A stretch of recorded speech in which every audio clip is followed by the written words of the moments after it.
Hello po. Bossing madam, baka magustuhan nyo po. Graham bars, Polyer sweet tooth, after mag-nachos. Meron po tayong tatlong premium flavors dito na sobrang sarap, sobrang linamnam. May promo po tayo na which is buko salad, cheesecake, leche flan. 35 pesos each lang yan. Pero but wait, may promo kami na kapag 2 pirasong kinuha nyo, instead of 35, magiging 30 pesos each na lang yan. At lahat ng presyo talaga ngayon nagsisitaasan na dahil sa digmaan sa Iran, di ba? Pero don't worry, nag-discount pa rin kami. As you can see po, proper packaging, malinis tignan at matigas-tigas pa yan. At hindi lang yun, may bits yan sa gitna. Cheesecake namin, merong lemon square cheesecake sa gitna. Buko salad, merong fresh buko bits na kinayod pa namin.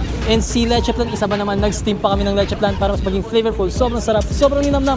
And si strawberry, meron niyang real bits ng strawberry bits na inakyat ko pa sa third floor People's Market. Hindi second floor, third floor. And I promise po sa inyo na hindi kayo madidisappoint. Kasi nga, sobrang sarap, sobrang linamnam. Abil na po kayo, bossing madam. Saktong-saktong dessert yan after ng nachos.